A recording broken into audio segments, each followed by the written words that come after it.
On March 28, 2025, at 12:54 p.m. local time, a devastating earthquake ripped through Myanmar. The epicenter was near Mandalay, the country's second-largest city. The quake, registering a powerful 7.7, was shallow, originating just 10 kilometers beneath the Earth's surface. This shallow depth amplified the ground shaking, leading to widespread destruction. The geological force of the event was felt far beyond Myanmar's borders. The impact was undeniably catastrophic. The quake's epicenter, located along the Sagaing Fault, placed millions of people directly in harm's way. The Sagaing Fault, a major tectonic boundary in Southeast Asia, has long been a source of seismic activity. The 2025 earthquake served as a grim reminder of the immense power that lies beneath the Earth's surface.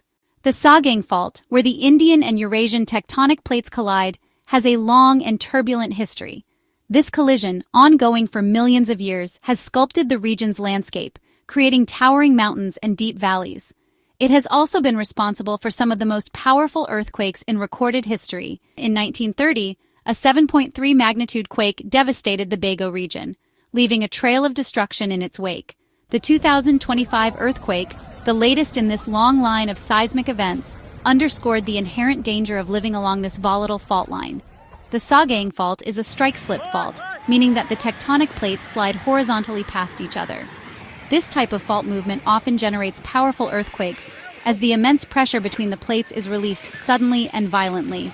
In the case of the 2025 earthquake, this release of energy sent shockwaves radiating outwards, impacting a vast area.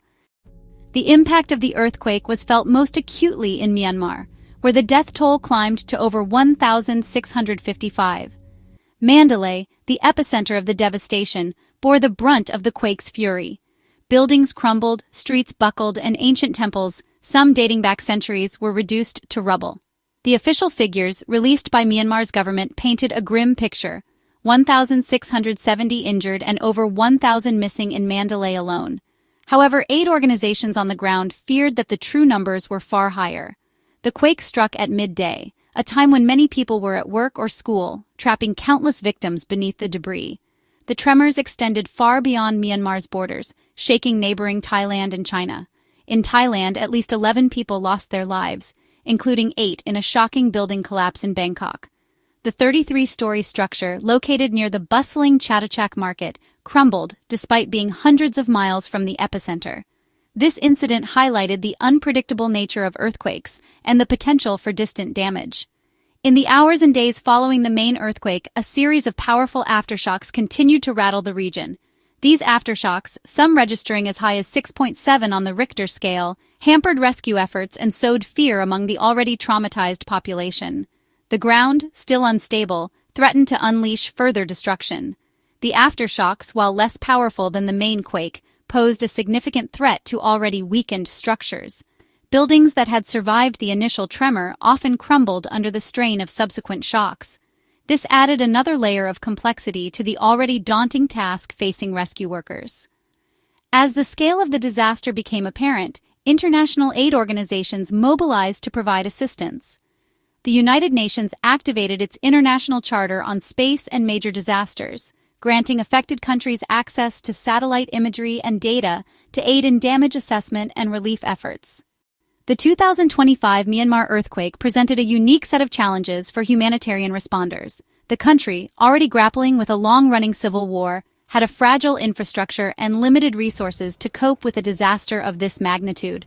The political situation further complicated matters, as the ruling junta maintained tight control over information and access to affected areas. Despite the challenges, aid organizations worked tirelessly to deliver essential supplies to those in need. Food, water, medical supplies, and temporary shelter were in high demand, as thousands were displaced from their homes. The World Health Organization warned of the potential for outbreaks of waterborne diseases, as sanitation systems were overwhelmed. The earthquake's impact on Myanmar's already fragile healthcare system was devastating. Hospitals, many already operating at capacity due to the ongoing conflict, were overwhelmed with casualties. Medical supplies ran dangerously low, and access to clean water and sanitation facilities posed a serious risk of disease outbreaks.